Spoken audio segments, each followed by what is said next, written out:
How'd you do that? Tell us about yourself and how men got in your group. God.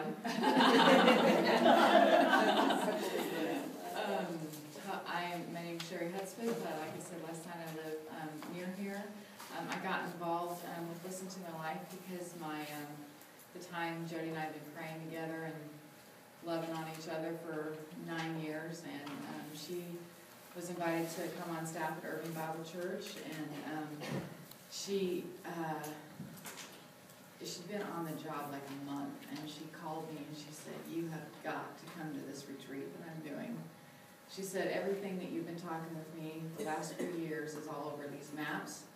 And the reason why that's so significant, I can't remember a time before then or since then that Jody's ever ordered me to do anything. And she dropped the maps off at my house that day. And when I got them and was flipping through them and looking at the references, the books that were referenced as additional resources, I believe on every single map, one of those authors had been a significant journey made for me in the last few years. So that's how I got introduced to it. And so roll forward from that. How did you take next steps with Listen to My Life? I did, the first retreat was someone I was mentoring her, that relationship was starting, and so we co-led a retreat together. I have friends who have side-by-side lake houses 2 hours from here. Asked them if we could rent the lake houses, and we had 13 people in that first group. And I think you also charge for these retreats. How do you do that? I do. Fee for value. Yes. That was hard. It was hard for me to set the price. Honestly, the price is $155, and it's basically there for, it's a 2-night retreat. It's there because that's what churches charge for it, and I haven't pushed the limits on that at all. I don't know if I'll raise the price at some point, but for now, that's what I'm charging. So tell us how you do these retreats. It's a 2-day? Yeah, it's basically, these 4 have been incredible in terms of sharing their resources with me. All I did was take what happened at IBC and Urban Bible. I'm sorry, Urban Bible Church, and replicated it at the retreat house. Now, you don't do all 8 maps in 2 days, do you? No, we do. Speed, it's not speed, Listen to My Life. No. I do 5, and at this point in the journey, I'm inviting them to come with a friend and really encouraging them to finish the last 3 with a friend. That's a cool idea. Cool. So what kind of, what's been something that's been really hard about it? The first mistake that came to mind when I pondered that question was that I've had 2 situations where I let someone else talk someone else into coming to the retreat. And in both cases that was a mistake, and it probably did some harm.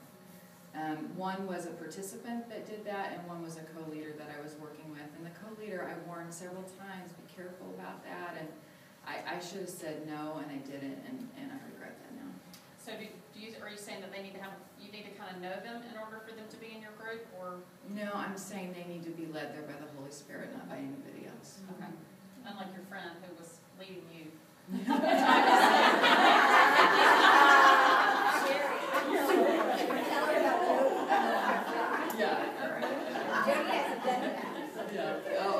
Jody has Well, I guess you need to leave her. I haven't ordered Jody to do them yet. Maybe it's time. And there was something about the, how do you network to get people to come to the retreat and stuff? I mean, are you advertising or just word of mouth? It's word of mouth. I mean, a significant part of my personal journey is that's how I would have operated. I would have marketed, and I would have gone around trying to persuade people. And God just really warned me with this to let Him lead, and I needed to follow. And so it comes up in coffee conversations, restlessness, stuck. I mean, all that stuff that's on that My Life Now map, I pay attention to that, and I testify to my own journey with those questions, and I testify to how this has helped me. And what's been a really cool breakthrough for you or for anybody else, or both?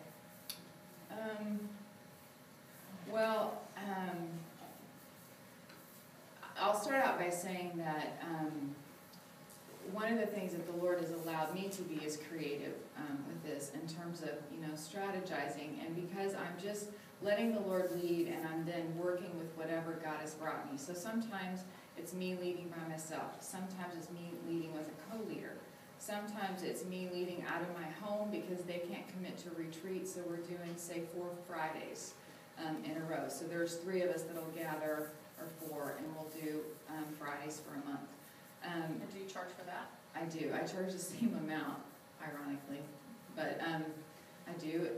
And so the tools that have been provided to me by Listen to My Life give me the ability to, have a framework to make it flexible with what I'm working with, and to add new devotional stuff that's coming into my life. That's the other thing I wanted to say too about a mistake, is that anytime I try to talk about this out of my head instead of out of my life, which integrates all of it, it just falls flat. And so that was something that I had to learn. Just I do the maps over and over again, so it's fresh for me. That's great. Tell us a little bit about this place. Well, just like, I'm going to go back and answer your question about the men and how they showed Sorry, up. I left that out completely, sorry. Oh, no, that's okay.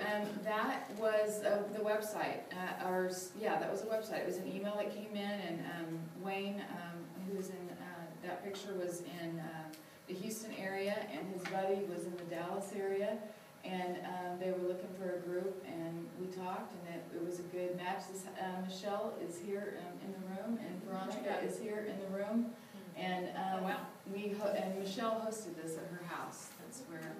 So, and it was a fabulous group. I'm praying that I get to do this with men more often. It was wonderful. That's cool. Was there anything that made it awkward with men? Those 3 guys were spiritual friends, and one of them was a pastor on sabbatical who found the materials, I don't even know how, who contacted us to ask some questions. And when I talked to him, I called him after he sent a message, and I asked him about this. He told me what he wanted to do and do some with some friends while he was on sabbatical and the whole deal. And I said, hey, we don't have a whole lot of men going through this. Can you help me, give me some feedback from a man's perspective what he's done? And he wrote me back the most hysterical email, something about, well, it'll be just the same as the women, only we'll be out back drinking a beer and smoking a cigar. Something like that. I mean, the whole thing was totally tongue-in-cheek. It was just so cute. I just imagine he's a Great guy. The other gentleman was just retired from being a missionary, and God, what do you want me to do with this last phase of my life? Very cool. Okay, so tell us how you entice people to that. Everybody here want to go? next year's retreat? Yeah. It hosts like 40 people or something, 37 people. This is a total God thing. I told you earlier I was introduced to Listen to My Life. That was the month of October. It was in October. Oh, first I finished my last paper for Fuller Theological in August. God never told me the entire 5 years what I was supposed to be up to. September, He gives me a vision for how to help people integrate prayer and intimacy in their life with God as what He wants me to focus on. The next month, I'm introduced to Listen to My Life.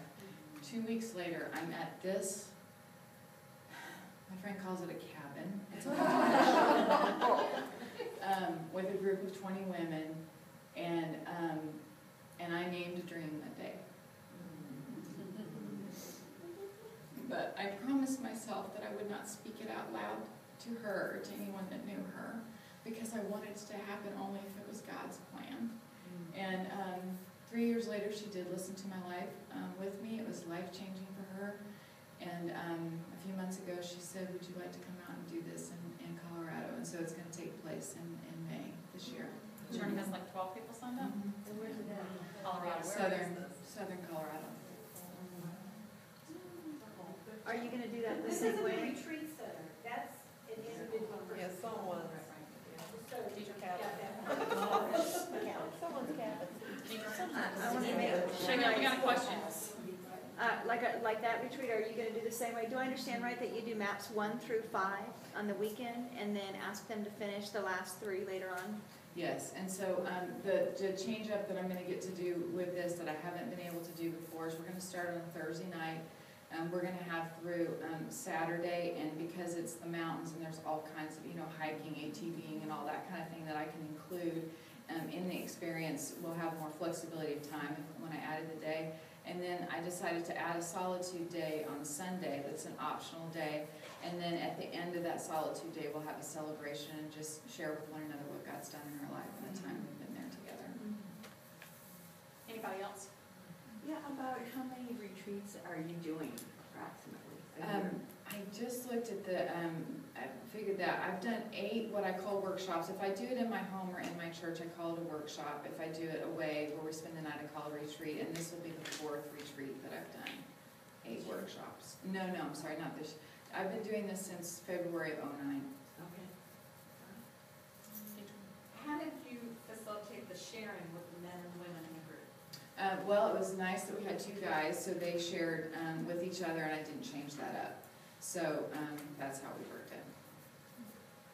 Oh, let me say though that the fabulous thing about integrating everyone was the teach-in model that we had. So I mean, the wonderful sharing times when we were all sitting around the table again after having paired up and sharing with one another, and just the beauty of the male and female perspective coming out in that conversation was fabulous. Do you usually ask them to switch partners if they're in a retreat or a workshop? I am so conflicted about this. I depend on God for that question every single time. I see the value of staying together. I see the value of mixing up. And especially since I'm inviting them, one of the stressors for me with this is that you do get emotionally attached and involved with these people, but I'm getting to the place in life with some other responsibilities. I can't maintain those relationships. And so the connecting there becomes even more important because it's easier for them to release me and for me to release them. So Somebody write that down as a challenging situation is, okay, like I've gone through a very intimate process with a lot of people and now they all want a piece of me. I can relate to that. And so I think we probably need to talk about that. Okay. Keep writing on those challenging situations. I don't think anybody's turning me in. Okay. We need something to pray over. Okay. Is this retreat going to be next?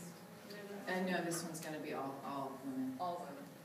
Do they do preparatory work before they come? Like, do they have their maps in hand and they work on the maps before they come on the retreat? My Life Now and My Life Story are complete. I give them 2 weeks before they come. And Cheri, how are the meals? Um, How do you do that? She brings her husband. She's a great cook. I hope so someday, but that's not happened yet. I keep it simple. I rotate people into the kitchen with me so that we're doing it together and conversing together. And I don't like to cook. My husband does all the cooking in our house, but I like the fellowship of doing a project together. So that's made it enjoyable for me, that piece of it. And her husband is a fan. He is, because I think he's on the last couple of days. Awesome. Okay, let's thank Cheri.